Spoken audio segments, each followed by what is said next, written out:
off a little bit, but I'm going to come in here and wait until I get what I want, and I'm going to take that pressure off. What I was back to saying is taking that pressure off is back to my center. That's where I relocate how far I want to go. The closer you get to him, then you can cut that space in half as far as how far you want to back off to take that pressure. What I'm doing is working him up to being interested in me in a casual way. Now you also notice that I'm not focusing all my energy on him right now. I'm focusing most of my energy out here to you guys and going this way with it, and I'm just casually bringing my body into him. Because right now, if I were to focus everything on him, face towards him, talk to him, it would almost be too much. So I just need to be casual about it, coming in, coming out. Now there are some horses, he seems to be somewhat of a passive horse. I don't need to direct too much on asserting my place here in the pen, which my place would be the head horse, the head person. Some cases you need to assert your dominance a little more, and that would mean I'd have to move them around the pen a bit more. Every horse is different. You have to take every horse as being different and work with what they give you. You come in, and you get that, and you take the pressure off. And then you get even more interest, and that's what you want. That's from taking the pressure off, you're actually building more interest in what it is you have to offer. Now, he's going to turn his butt, so you need to readjust that a little bit.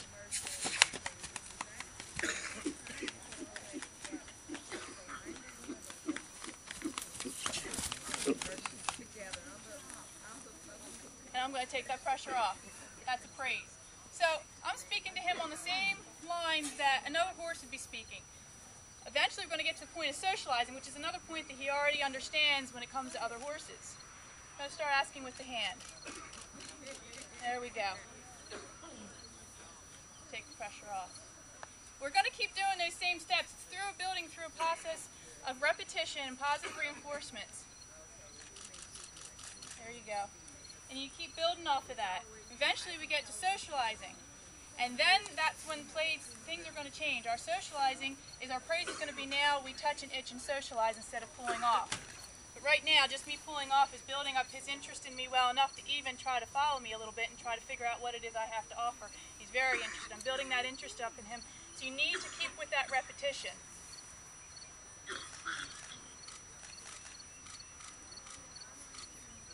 Okay, good. So now you see I'm starting to, from the beginning, I was waiting for him to initiate the touch, waiting for him to touch me. I was just opening the door, making it available for him to touch. Now I'm going to start initiating the touch and saying, okay, now I want you to touch, and that's going to be doing by reaching my hand out and moving my hand to his nose and actually touching him. That's going to be the next step before we start socializing. He's moving pretty well along the lines here on what I'm looking for. And you notice I keep walking back and forth. We're still doing that repetition, still building off of something that he's already recognizing. And I'm taking that pressure off so it's not too much all at once.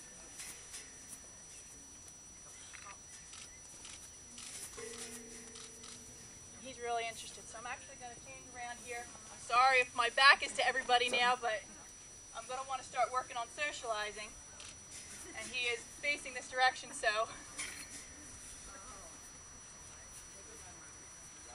I'm going to walk into this space, initiate. Now take the pressure off. Now also too, you're noticing, when I take the pressure off, I'm not going all the way back to the center anymore. It's not needed. This is enough praise just putting this kind of distance in between him and I.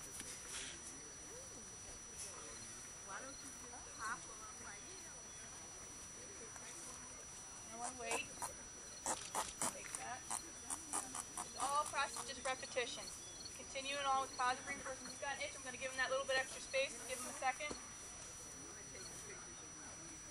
A lot of times they'll feel that they can't move and they get too contracted in one spot.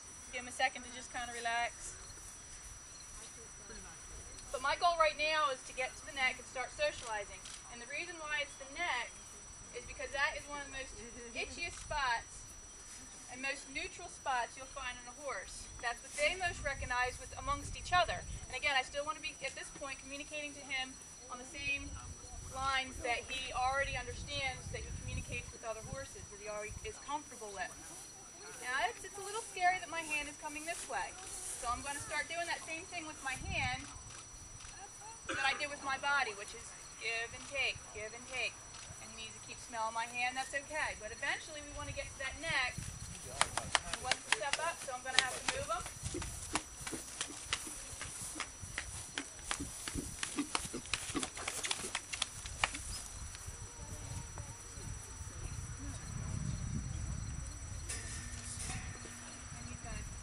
I'm going to wait for him to give again.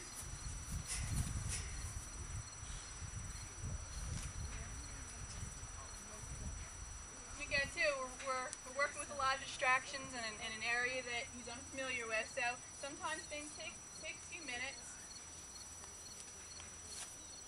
But I'm going to be looking for him to touch my hand before I take that pressure off. That was good. He's going to recognize that. Another thing, too, the more consistent you stay, the more confident he's going to be with you and your position in the pen. If you are changing things up on him all the time, then it throws some frustration and kind of misunderstandings. They're not understanding. Things are not as black and white. You want to keep things as black and white as possible when you're working with these guys.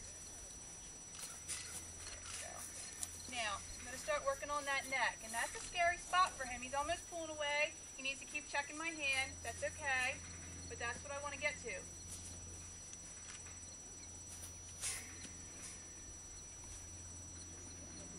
And two, I like to use the he's looking for something. He's like, there's got to be something here.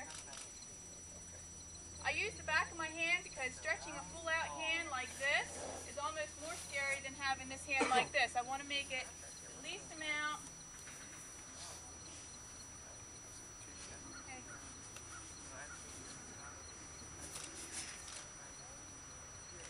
Here to the neck. He says, I'm not quite ready for that. Back to the nose. So sometimes you kind of got to initiate. He's scared to death of that hand going to the neck. So sometimes you got to reinitiate. You got to reinitiate. Neck to nose. Neck to nose. Okay, we're going to walk off, so I'm going to have to move. Get behind him, move, let him know that I can move his feet.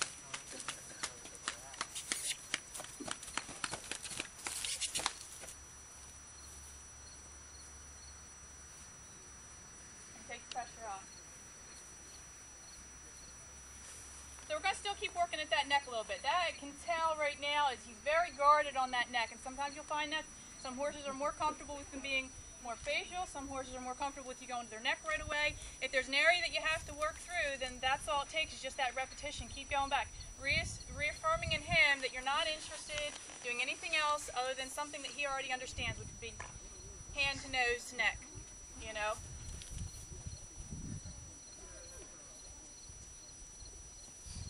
Hand to nose, neck, back to nose, back to neck, back to nose. Nothing's going to change. He's very scared. I'm going to do the same thing as I did with my body, is breaking through that area right there of sensitivity that he's got wrapped around his neck. Because right now he's holding that pretty secure. He's scared of somebody being right there by his neck. You can see a difference where when he's touching my hand to the difference when I'm trying to touch his neck. He's actually starting to, he's shaky. He's scared. He doesn't understand it. So the more consistent I can be, then the more he's going to be ready and willing to work with me a little bit more on that.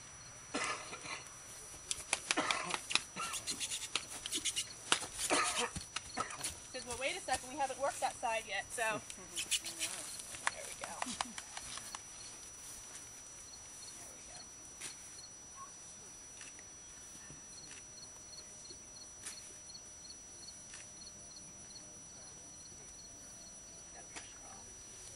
So you have to do a lot of reinitiating. It's a lot of repetitions. Sometimes you just get stuck in the same spot for a little while until you get that breakthrough.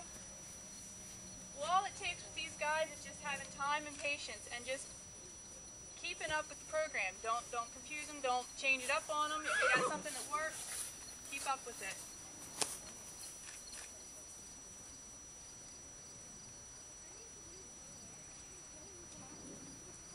Now I ask a little bit more here at the neck.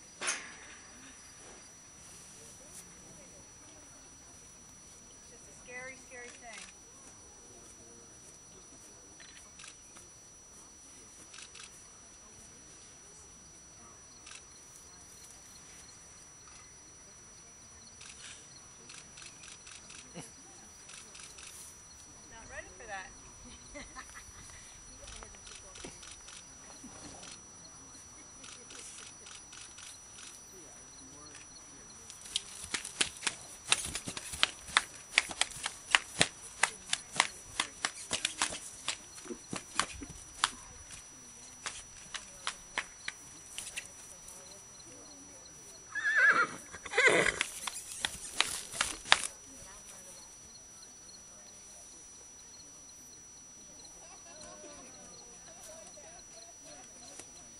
sometimes when it depends on each horse, ones I work in the round pen, sometimes we only get to the point of socializing with the face, and I just keep working on that neck. It just takes a lot of repetition.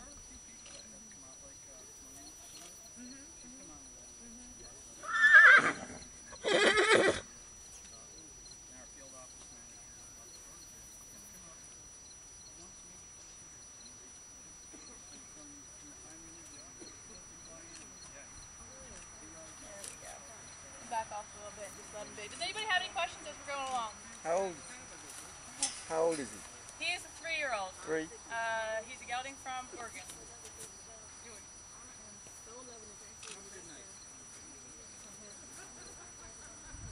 And working in these kind of situations, definitely with a lot going on, there's distractions, different than it would be at home.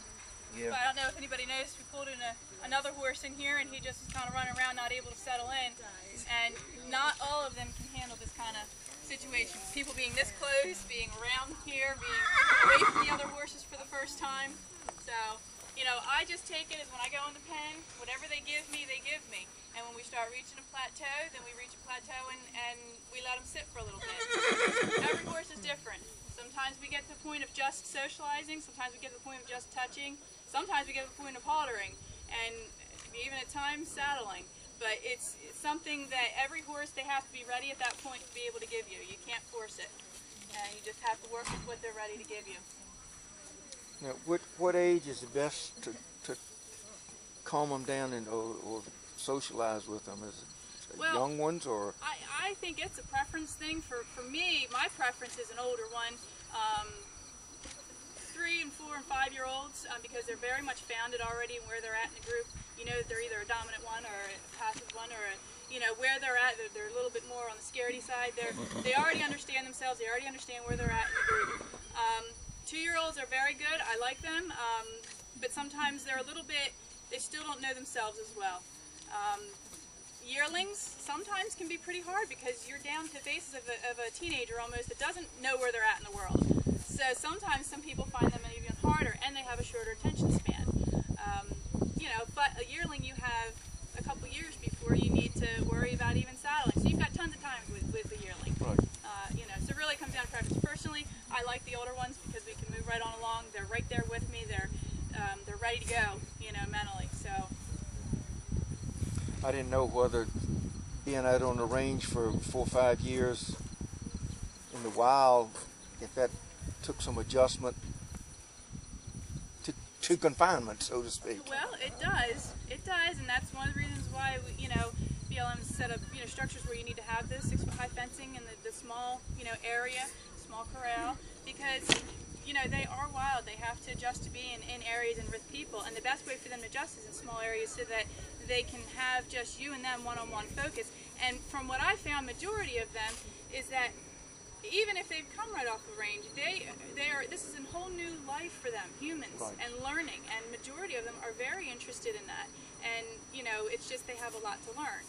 So it's all just a matter of time. I mean, I've heard stories of people who have adopted, you know, a 10-year-old and has been, you know, riding in a few matter of months. You know, you can do that.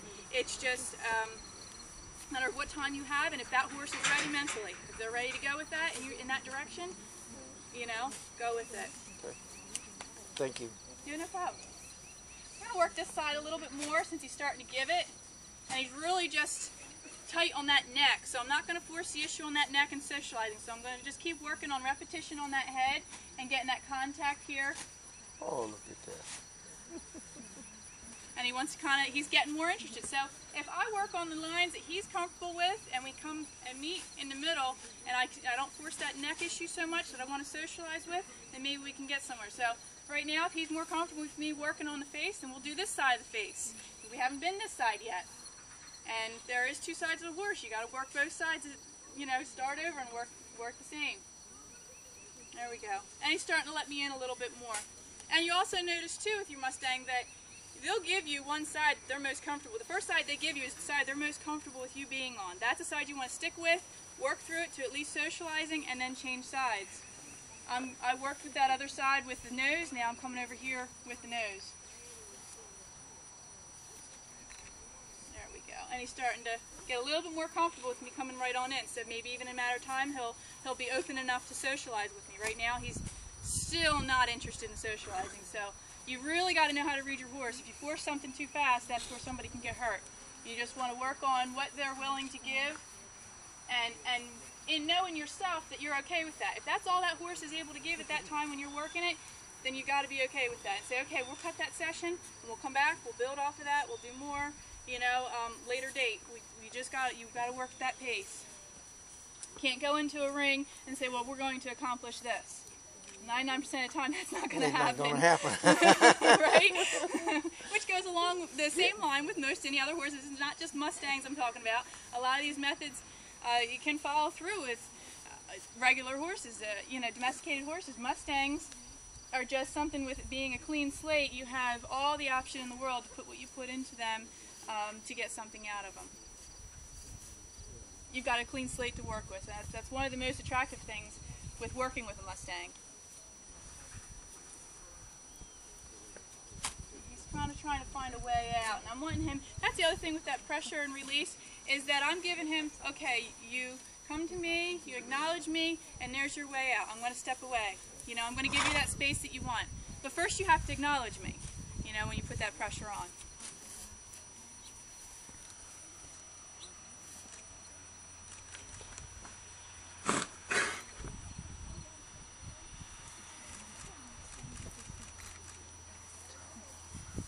He's really wanting to get my breath. He's really interested in what's going on here. He's trying to figure it out. He's still not okay with me initiating touch to his neck. That's okay. We'll back off of that a little bit. But he's really interested, and you'll notice that once a horse has started working with me in the ring, they'll start getting interested in people along the outside of the fence, which I do ask if he does become interested in somebody else, just back off a little bit, let him stay focused on me.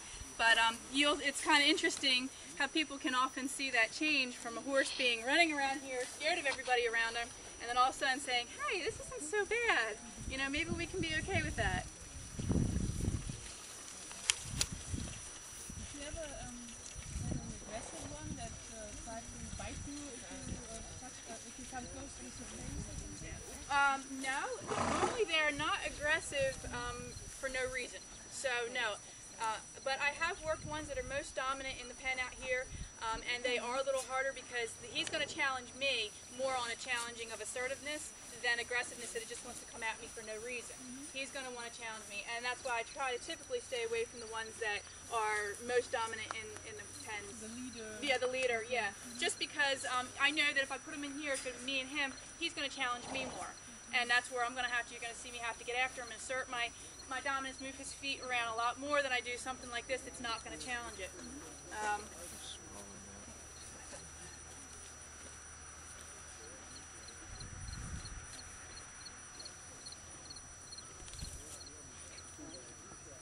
Well, he's getting with the program. He's starting to realize, okay, I touch and takes a step back. And I'm going to keep doing this more frequently, start edging into his space even more, and try to work on that neck maybe a little bit more again.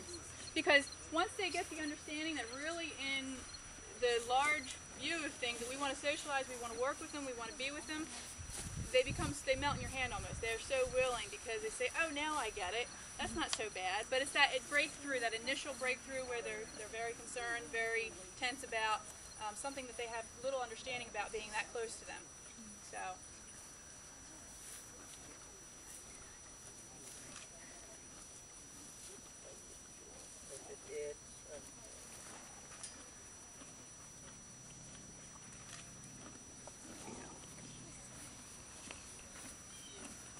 He's not a bad little guy. He's doing pretty good.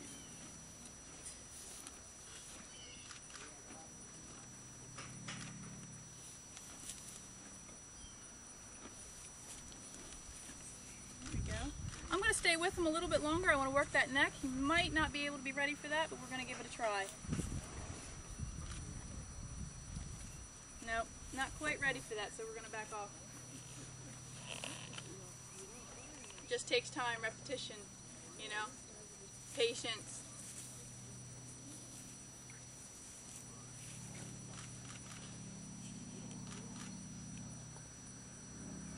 He says, I touch, now what? I want to hang here a little bit longer.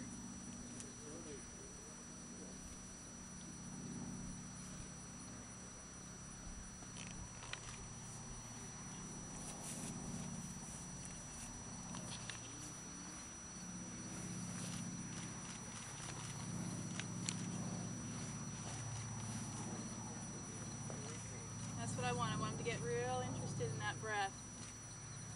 It means he's really wanting to take me in, figure me out. And hey, if that's what he wants to do, I've had some of them that don't ever come to your face, but don't be surprised if you adopt one, that's the first thing they do. Funny story, one of the ones that I did, one of the adoptions, if we were in a little bit of a muddy arena, and his nose was full of mud. Well, what do you think my face, hat, and everything else was covered with by the time the demonstration was over? Yeah. I was mudded up from head to toe. But, you know, that's one of the first things, because that's the closest to you. That's what they'll do to another horse. They'll sniff noses to each other. That's what he's doing to me. That's good. That means he's associating me as what I'm conveying to him is to be on the same lines that he already understands from the other horses. So.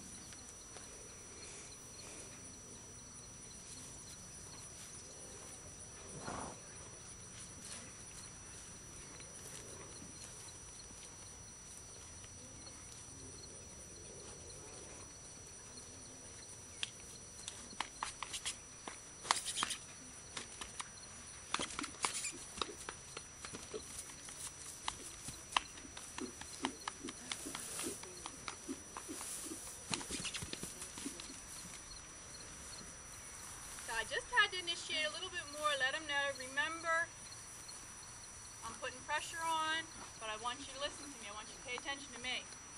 Sometimes you got to do that just to reinitiate some things, get his attention again.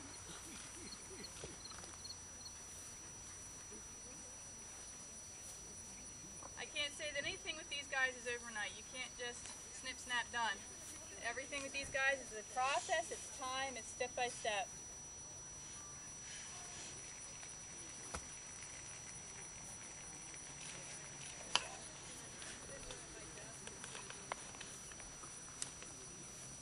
I'm going to stop him just as I would another horse would.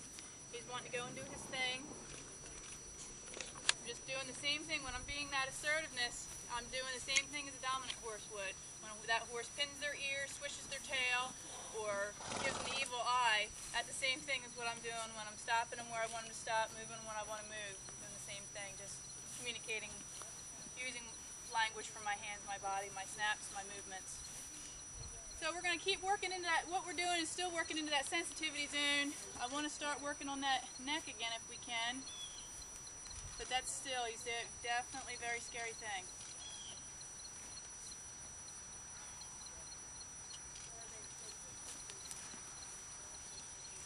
Not quite ready yet.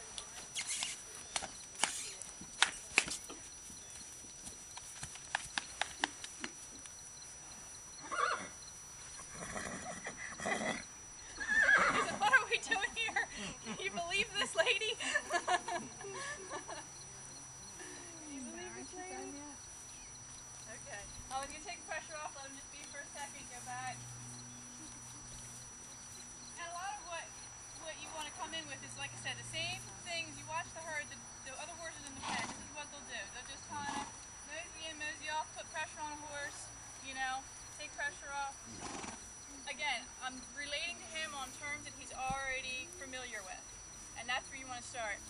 He doesn't know what a pat is. He doesn't know a pat on the neck. He doesn't know how to pick up his feet. He doesn't know how to a halter or anything like that. So, you know, you're starting with a completely fresh horse that needs to learn everything from ground zero. So where you need to start is as a spot that they already are familiar with, which is already that horse language.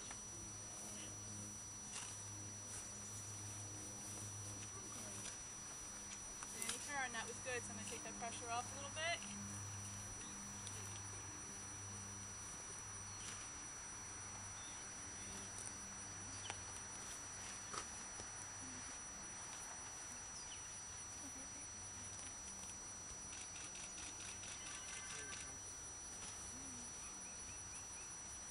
Take whatever they give you, you know, and praise for that.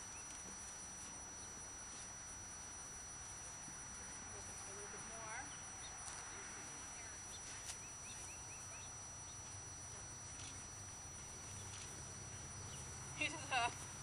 clicks are just not normal.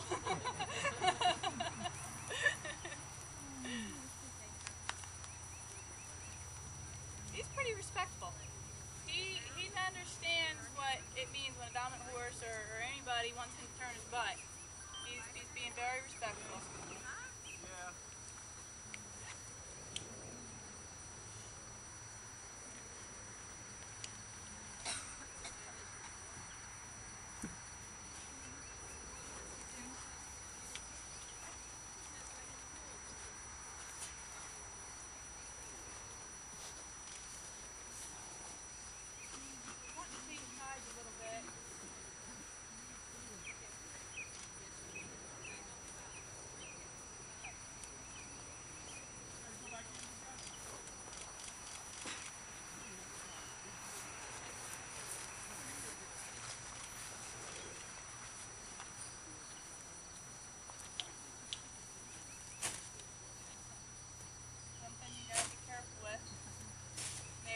Scare themselves. I mean, being in this close proximity.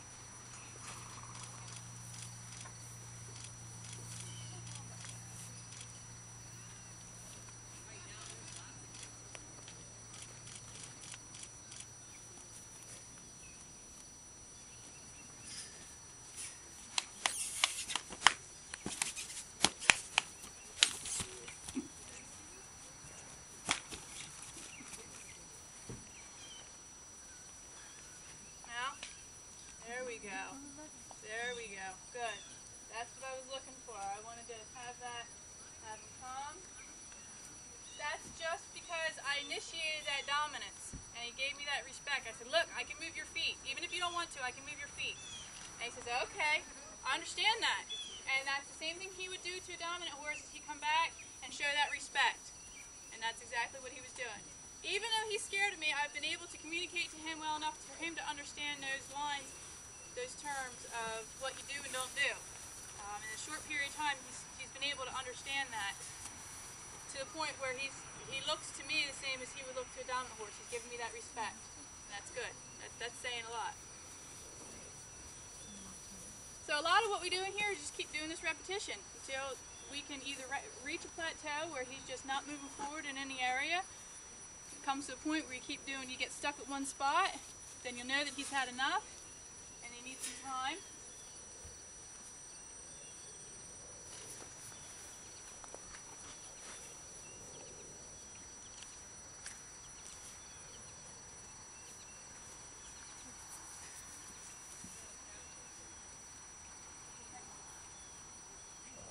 To ignore a little bit.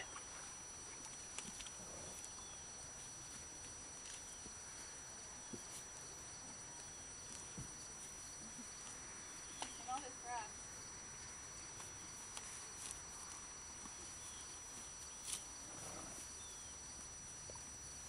I guess that's a good time that he's eating. You know, you can't really read that. I don't take that as an no, because a lot of times horses will eat because they're nervous, and it's something that will calm them. It's like they'll be like, oh my gosh, I'm concerned, so let me just do something that I can connect with. So sometimes that's not a good sign, and I'm kind of reading that with him right now. Is that that's where he's channeling his little bit of nervousness about me being this close to him, me asking what I'm asking of him, and he's just, you know, he's connecting, he's understanding, but he's still new, everything's new, and he's kind of channeling some of that nervousness there. Yeah, he's going right to something that's like, he's kind of like a pacifier. That's a good analogy. It's kind of like a pacifier too. So yes and no. It's good that he's putting his head down. He's comfortable enough with me being here, and he's putting his head down, but at the same terms, I look at it as more as he's channeling his energy there, his nervousness there. You know, and I'm reading that as a sign of, okay, then, you know, we need to just keep doing what I'm doing and keep on that same page and not ask any more right now. You know, just keep doing that repetition, doing that consistency on every time I come in. I want to have that nose to hand.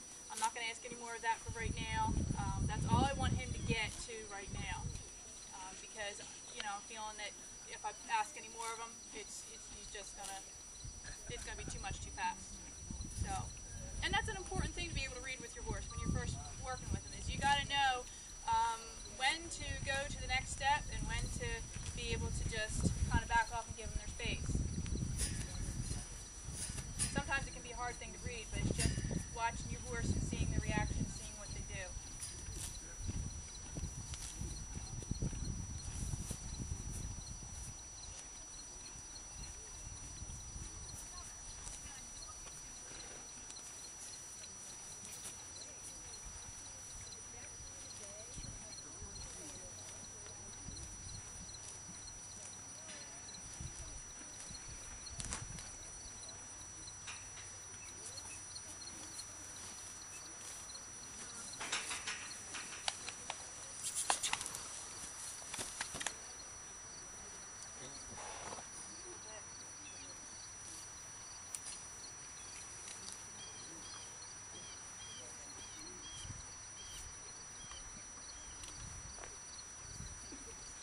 is that touch and that movement.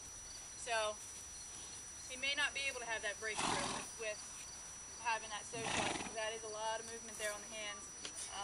Even though when you do socialize, when you first have that contact, you start itching them, you want to itch them actually as if another horse was itching. So that means if your hands and arms are dirty and they hurt, it means you're doing it the right way. It's a very hard thing when you first having that contact with socializing. You want to actually bite on the neck, kind of the same way you see another horse socialize with another one. I mean, it's not a sensitive little thing, you know. It's just a matter of getting to that point and being able, him being available for that and being able to handle that. But I like that he's showing interest. I like that he's coming into me. I'm liking that he's wanting to sniff me out. He's really wanting to figure me out. That's showing a lot of good potential in this guy.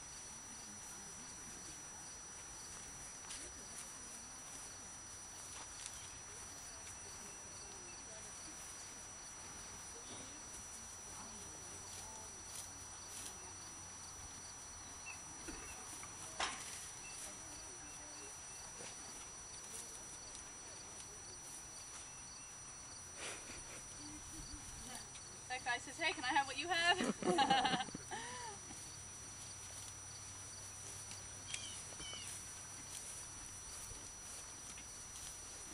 All the good stuff. Mm-hmm.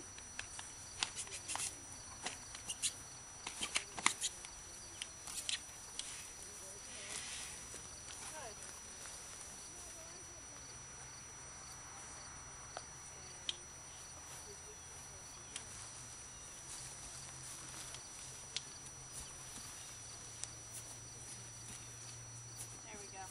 So that's starting to be, I kind of like reaching plateau a little bit there. Yeah. You know? He's kind of like, okay, I've got it. You come in, we put pressure on, I touch nose to hand. See, that's where it helps when you smoke. Then you go out, you have a cigarette, you get But some tell water. me, Gabby, what do you do when you're doing a demo and you get to only that one little point and you got to pull out so quick? I want to hang on with this horse, but because he's like, I like him. I want to hang on with him, but I think he actually needs just to regurgitate what we just did in here. I noticed there was no chewing going on, no. No, but he is interested. He is interested. And two, it is hard working and trying to focus. That they find it hard focusing out here when it's people around, this and that going on. He'd be so much more relaxed in a small pen, just you and him, you know. But under the circumstances, he's done very well. You know, Yeah. he was interested. He, wanted to touch. He wanted to sniff me. He wanted to follow. He gave me that respect, which is a big thing that I look for. Given that respect in this pen, and he's still doing it. He's keeping that hind away, which is really good. And you want to keep that intact before you push the level too far, and they're kind of like, well, yeah, I don't respect anymore. If you become a little bit more of a bully, then you always want to leave that balance where you're that assertive, dominant horse in here, but not the bully, because that's how you're going to earn the respect and trust. So that's beginnings. That's a start. And like I said, I like to spend more time with him, but I think he's kind of just needs to think about what we just did for a little bit. So we're going to let him be for a little bit. I'm sorry it was a little short, but it is what it is. That's what it is. Yeah. Everybody's a little different. Now, I've been told, a lot of people tell me that horse is too small for me to ride. Is that... Those are little tanky things. I mean, I wouldn't say you wouldn't be. I mean, I've seen guys, your size, not even ride Mustangs, but ride other horses that are small. Well, and he's gonna grow quite a bit, and he'll definitely He is a 3-year-old. fill out a lot. He's gonna fill out, but he's not gonna be a huge horse. I think it's more or less your comfort. If you're not comfortable in something that's larger, if you're comfortable flying on something that's gonna be small, you kind of feeling like you're on a little bit of a board there, but that's your personal preference. I've seen larger people be on smaller horses. It wouldn't hurt the horse. No, it's definitely not a case of hurting a horse. They're very strong. And that's any breed across the board, not just Mustang. Particularly Mustangs have very strong legs, very hardy animals, easy keepers typically. Is it easier to work with these and the burros are like the same? Oh, Or? birds follow around the same terms. I mean, because again, you're working off of socializing and dominance, the same things they communicate with each other. You know, my experience with burros was a little bit more minimal than it has been with horses. Horses I've been working with for years and years. But from what I hear, birds are about the same as working with us. It's the same concept. So, and just like with anybody, you know, you get some that are a little easier than others. What are you doing? You're not... Thank you. You're welcome.